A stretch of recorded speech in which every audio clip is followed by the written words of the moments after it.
I'm Matt, an alcoholic. Amen. I got a sponsor woman who always says that if I got what I deserved, I'd be dead. And there's no reason that I can't tell you why I'm standing up here today, and a lot of the other people that I've crossed in this journey are not.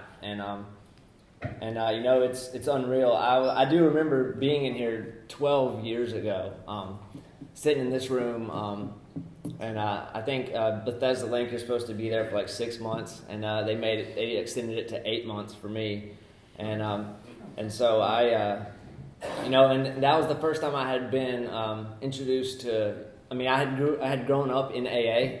My dad was an alcoholic as far back as I can remember, and I used to go to meetings with him when I was a kid, and one time, I guess it was kind of an ominous foreshadowing, but when I was 7 years old, they were passing out chips, and I got up and picked up a 7-year chip, because I hadn't drank in 7 years, so I thought I earned a chip, and and then years later I ended up coming in here for myself, and when I was 16 when I ended up going to Bethesda Link, and I really did. I had my ass on my shoulders, and you couldn't really tell me anything.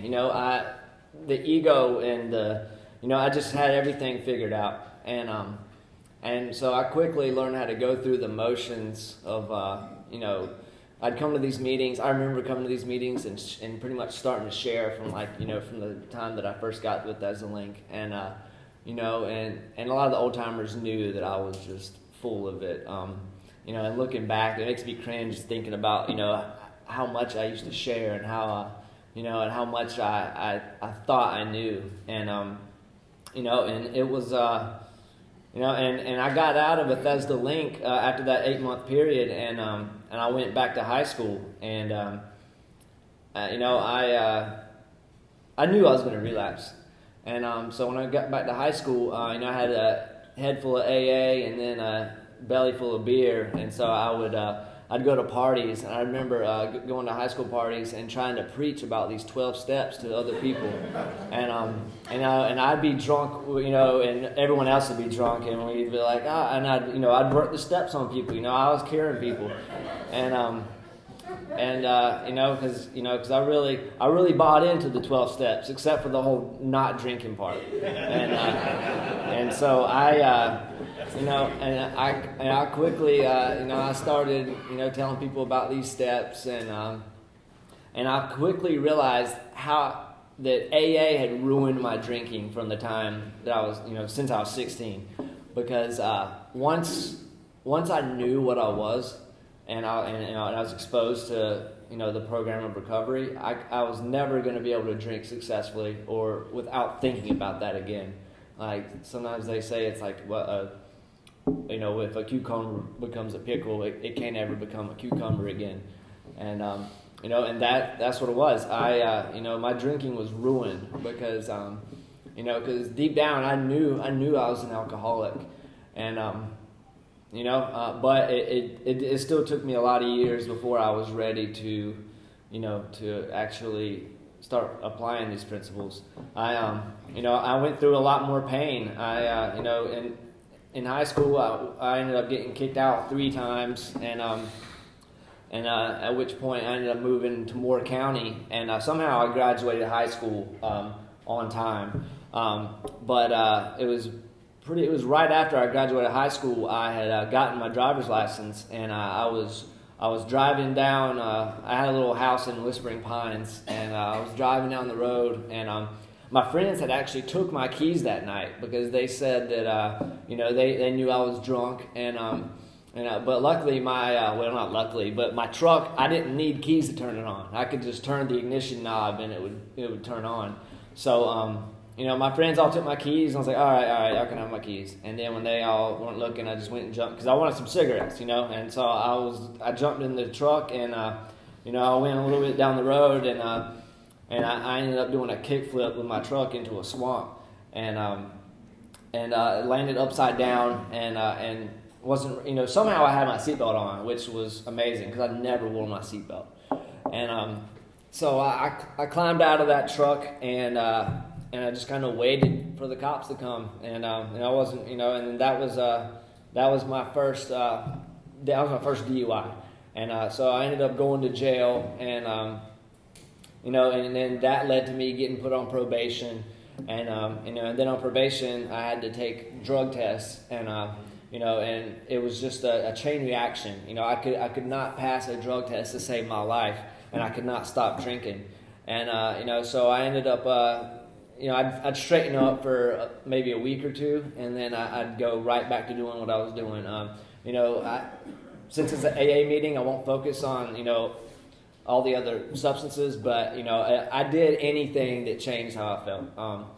Drugs are definitely a part of my story, but everyone knows what drugs are and what we do. So I ended up going to treatment again, Fellowship Hall, when I was 18, and and then this would become a habit with me. I'd get in trouble. I'd try to get sober. I'd go to a halfway house or something and stay sober for like 6-9 months, and then I would just rinse and repeat. And so I went to treatment in Greensboro. Ended up staying in Greensboro for about 6 months, and then I convinced my dad to come get me. I told him I was good and I was ready to come home, and I got drunk, I think, the night that I got back to Southern Pines, and and something I forgot to mention, ever since I was a kid, I didn't feel like I belonged. I never felt like I was always different from everyone. I had a lot of friends, and I was friends with, different types of people, and I was like a chameleon. I would just kind of say and do what I wanted to blend in with whoever I was with. And, the first time I drank one of those big Gatorade bottles full of gin, and I chugged this whole bottle because I wanted to make sure I felt it. And yeah, I felt it. And I remember that first drunk I had. It was like I had arrived. I found what was missing. And it was, and that was what I needed. And I knew from then on that, that was what I needed. That, that whenever I drank, I got the courage to talk to girls. I got to, I was funny, at least I thought I was. And, it was just like, a great social lubricant. And, and that quickly turned into me doing all the other substances and stuff that I did through high school. And so I went to, after I went to Fellowship Hall, I got out, stayed sober for 6 months, and then came back to Southern Pines, relapsed again. And then, and this time in Southern Pines, I got kicked out of my dad's, and I didn't know what to do. I was kind of stuck where I was going to be homeless, and and I started thinking why does this keep happening? I couldn't figure out why I couldn't just drink and not have bad things happen, and so I ended up going into a halfway house here in Southern Pines until I could get into a treatment center in Wilmington.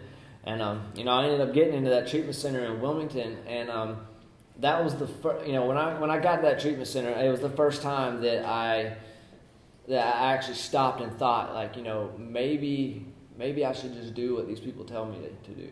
Maybe they're onto something, and so I started trying to apply some of the principles that that I heard talked about in these rooms, and so I finished the 28 days at Wilmington, and I ended up staying in Wilmington, and and I got a sponsor. All the stuff they say do in here, it's not a secret. It's always the same stuff. Get a sponsor, get a home group, work the steps. Help the new guy. And I could never figure out, I was like, what are y'all really doing? How are y'all really staying sober? And I'd always hear that, yeah, home group, sponsor, but really, what are you doing? Because I could not I just didn't get it. I didn't get why that was supposed to help me stay sober. I wanted something like that I could touch to like make me stop drinking and make me happy. I wanted an easy solution. And but once I got a sponsor, and I did have sponsors and work the steps when I was in Bethesda Link. I kind of did. I went through the motions. It wasn't until that particular time in Wilmington that I actually started, really trying to apply this to my life. And I mean, like a lot of y'all know, it's alcoholics. We recover like ridiculously fast compared to how long it took us to throw everything away. Every time I quit drinking and get clean and sober for a little bit, life gets really good really fast. And it did that. I was 20 years old living in Wilmington. I started working the steps and, I got a sponsor and I got a home group and I was, making myself be of service. Life got really good. I was walking everywhere. I had a crappy job at a cash register, but I didn't care. It was the first time I had ever been content. And that was, and that set me up to do the next step that I took, which was I was watching a documentary on Discovery Channel about special forces and the Green Berets, and I started thinking I want to do that. That shit looks pretty cool. I started thinking that looks like something I could do. Because I was always all or nothing. If I was going to do something, I was all in. So when I started thinking about the Army, in my head, I was already Rambo. I was already jumping out of airplanes, and that's what I wanted. That's what I was going to do. And so I started talking to an Army recruiter, and first I went to the Air Force, and they were just kind of we don't really like people with DUIs, and so finally the Air Force, they were after 6 months. I was all right. So I went to the Army, and I had wasted 6 months with the Air Force. I went to the Army, and I was leaving. I left for basic 6 days later, and I called my mom, and I was like, hey, I'm in the Army now. I was like, yeah, I'm going, I'm going to Raleigh, I'm going to MEPS to go, do all these tests and everything. And, it wasn't, that was just that's how I lived. I was always just, impulsive and just doing things, without ever really thinking them through. And, so I ended up in the Army, and so I ended up going to Fort Benning, Georgia, and to start my basic training. And at this time I had about 9 months sober, and and I felt good. I mean, I felt focused and and content until I got to basic, and then when I got to basic, it was it is what it is. You get yelled at a lot, and didn't get to eat a lot, and didn't get to sleep hardly ever, and but for some reason I thrived in that environment. I thrived in that having discipline and having people tell me what to do. Basically, if I didn't have to think for myself and I could just do what I was told, it turned out that I was really good at that. I was good at they called it embracing the suck. I was good at embracing the suck, and when I joined the Army, I went in as an E1, and when I was in basic training, me and a couple other guys in our company got selected to try out for the 75th Ranger Regiment, and so so I ended up getting promoted in basic and selected to try out. Nothing was guaranteed. They were just going to give me a shot to try, and so me and I think it was me and 3 other guys got these Ranger contracts to just to go try out and go to what was called Ranger indoctrination, and so and this was.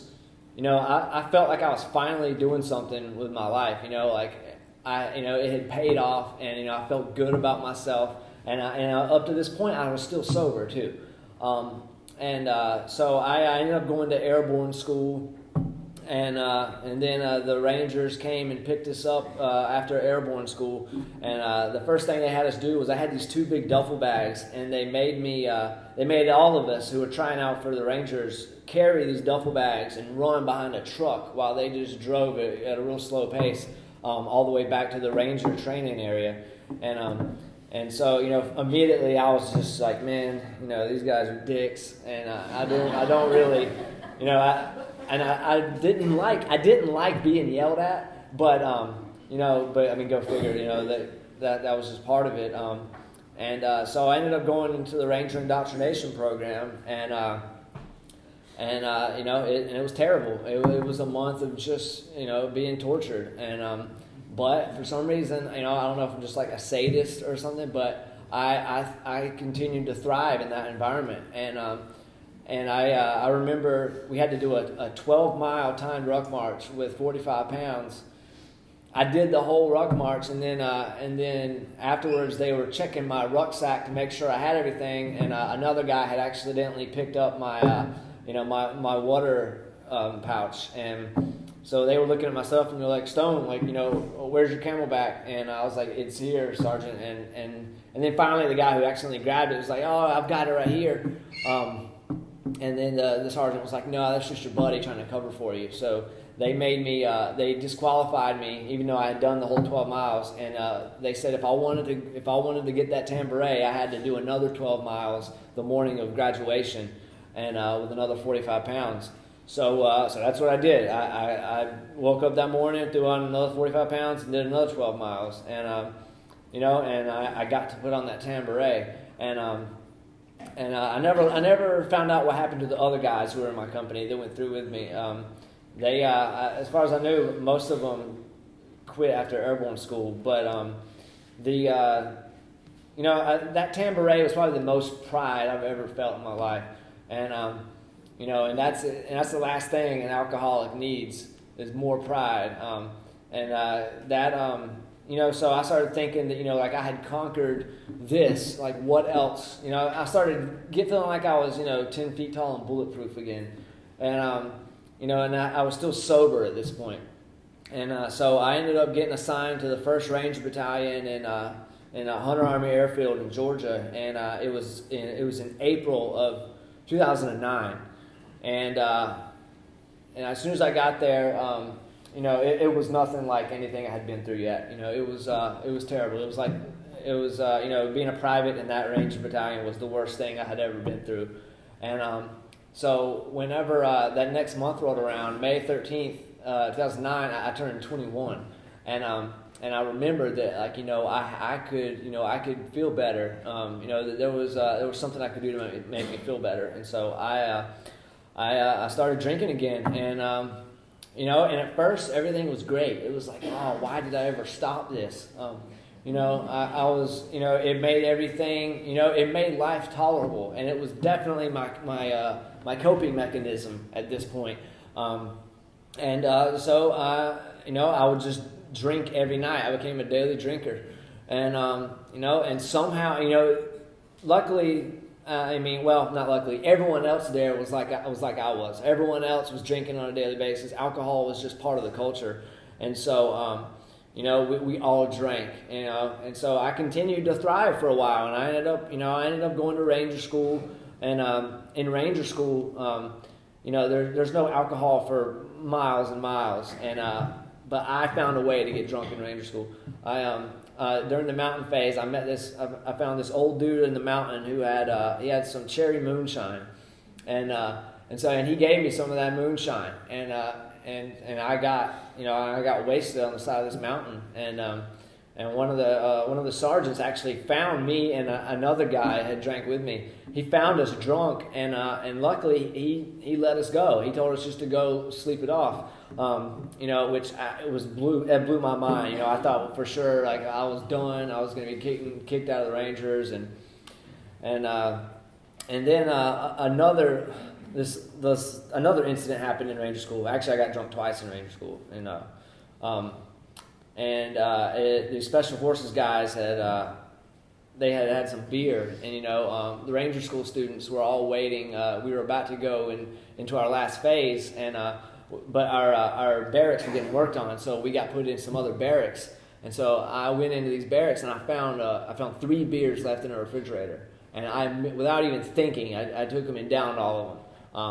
I didn't even really get drunk, but those beers were there, and I had to have them. And this was after being not drinking for months, just because I hadn't been around it. As soon as I saw those beers, I drank them, and it turned out that one of the Ranger instructors knew those beers were there, and he was actually on the way to come get them. And so he walked in there, and the 3 beers were gone. And what I had done real sneakily was I hid the beer cans in different places in this room. And this next part, well, the rest of the Rangers in my platoon ended up getting threatened to be dropped from Ranger School, and they put us on what's called lightning lockdown. They made us sit Indian style in the middle of this field in the sun, all day. It was a whole week. We had to sit out there. They'd let us sleep for about an hour, but then we'd have to get up and go sit on lightning lockdown again. And then they made every one of us sign sworn statements, saying that I didn't drink the beer, so I was about to cause 30-something Rangers who, Ranger School in the Army for infantry officers, that can make or break their career.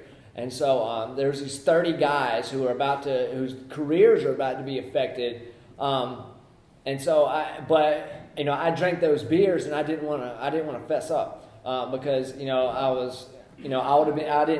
thought I'd be dropped, and I was only worried about me. Absolutely selfish, self-centered. But after 5 days, I ended up coming forward and saying, okay. Yeah, I drank the beer, and by this time everyone was so hungry and so tired that everyone was just glad someone finally admitted to it. And so the next morning, they didn't say a word to me until the next morning. The commander of the battalion came and got me and made me go to the room where I had hid the beer, and he said, "Show me where you hid these beer cans." And so I got this idea that I was going to show him the wrong places. So I showed 3 different places that I knew the beer cans had not been hidden, and he said, "Thank you, Private." And so then he walked me out there in front of the rest of the platoon, and he said, "Rangers, Private Stone here was trying to take the rap for y'all, but we're not going to let him do that." And so I ended up looking like the hero and the guy who tried to take the rap for everyone, when in reality I had drank all those beers, and they ended up just dropping it and letting us all go together into the last phase of Ranger School. And and if those my last sponsor actually wanted me to make amends to every single one of those guys, and I don't know how well they would probably take that if they found out that I was the reason we didn't get to eat or sleep for a week. But I ended up deploying shortly after that, and I got my Ranger tab, and after I deployed, I came back, and I did like I always did. The drinking started leading to other stuff, and and I started failing urine screens for the Army, and the first one they kind of swept under the rug, and the second one they weren't too happy about, and then I got a DUI too. Trying to drive on base, after I had been at the bar all night. And at this point, this was when the Army decided that, they invited me to leave. And so they, I ended up getting put out of the Army on September 5th of 2012. I was in for 4 years and 1 month. And, and at this point, I just wanted to, I didn't really want to live anymore. When I was in the Army, I was, that was like my identity, and and I had gotten it in my head that I hoped that I would die in the Army. And then when I lost some friends in the Army, and some friends who died in combat, and I was jealous of them. I was jealous because they died this heroic death, and then here I am. I'm still alive, and now I'm out of the army, and I didn't really know how to deal with that, because I didn't plan on living that long, and so here I was. I'm out of the army, and I'm still drinking, and I have no idea what I'm going to do next. I kind of wanted to just go onto a beach and just somewhere and just kind of drink myself to death. That sounded good to me. And but my dad, he lived in Wilmington at this time. My dad had actually started working at the Wilmington Treatment Center that I had gone to prior. And, so I decided I was just going to go to Wilmington, and I was just going to go see him and just say hey or whatever. I didn't really know what else I was going to do. But that night, I got out. It was a Thursday, and I got to town, and my dad was like, there's a conference downtown tonight. Why don't you come check it out? And it happened to be NICIPA, the North Carolina Conference for Young People in AA, was in Wilmington, and it was their first night. It was the night that I got into town, and my dad was like, why don't you just come check out this conference? So I was like, yeah, I guess, I'll go see what's up, and so I get to this conference, and and I see people laughing and smiling, and I just hate them. And, they're all just so happy, and I don't know, I don't get it, and so, but then I see a friend that I went to high school with, and he was happy, he was smiling and laughing, and this guy, he drank and partied like I did, and so I immediately was, kind of surprised to see him there, and so, I went and asked him, what was going on, and it turned out he had gotten sober, and he had started working some steps, and he was alive, and he was happy, and he wasn't drinking, and and that just kind of blew my mind that that whole chain of events, and so I decided, all right, maybe this is what I need to do, maybe I need to give this another shot, and so I I started doing 90 and 90, and I started following suggestions, which is the suggestions they're not easy, but they're simple, and they're the basic things that everyone says to do. It was things I had been told for years and years and years, and I had never thought about just applying them to myself. And it turns out everything that people suggested I do was for a reason. I went to the first thing I did was I got a home group, and because of that home group, I started developing a network. I got a service position in that home group, and so that gave me something to help hold myself accountable. So I would go and I'd make coffee, and then I started chairing, and I was either putting up chairs or I just would do something, and then I started meeting other people, because when I got sober, every time that I've gotten sober, I felt like I just couldn't talk to people. I was like, how am I going to meet people? I felt like my social life was over, having fun was never going to happen again, and so when I got that home group, it helped me start developing that network. And then I started, seeing people at the home group meetings, and I started, getting close with these people. And then before I knew it, there were people that cared about me, and people that I cared about. And and I got a sponsor, and he started taking me through the steps, pretty much immediately. And he was like, call me every day. And so I started calling him every day and started going through the steps. And we went through all the 12 steps, and I think it was probably less than 3 months. I started putting in work, and it was hard. It was hard at first. Every time that I've gotten sober was, for some reason, it was harder than the last. It's for the first while, I had to just do everything that I did not want to do. If I thought something was a good idea, I would not do that. I had to do the complete opposite of what I wanted to do. If I didn't want to pick up the phone, I would force myself to pick up the phone and call someone. My sponsor had me start calling 3 alcoholics a day from in the beginning, and so I started calling, and I started calling people, and then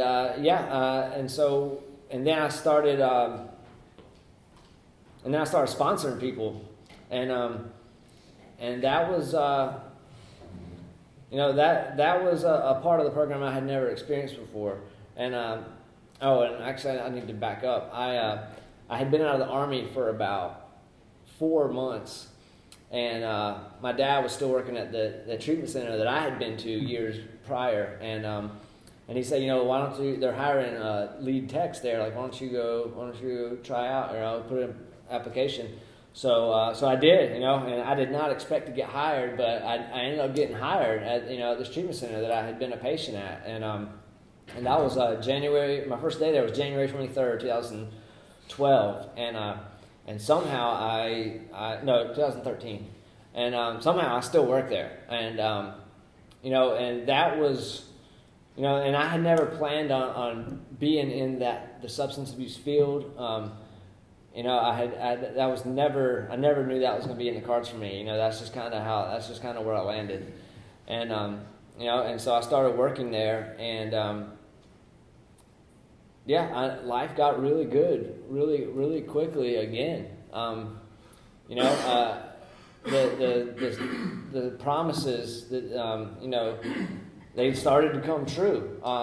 That fear of economic insecurity, I got to a place where, that didn't bother me anymore.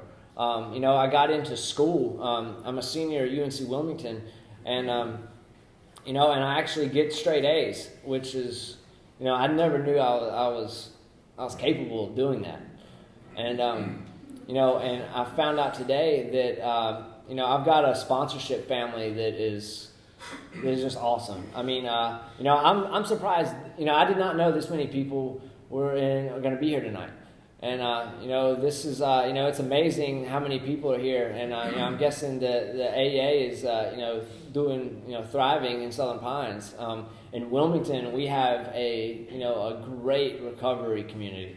I feel blessed to be there and to be able to see this many people in a meeting in Southern Pines. I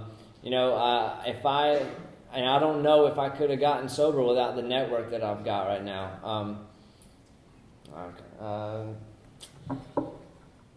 time is it? 8:45 or 7:45?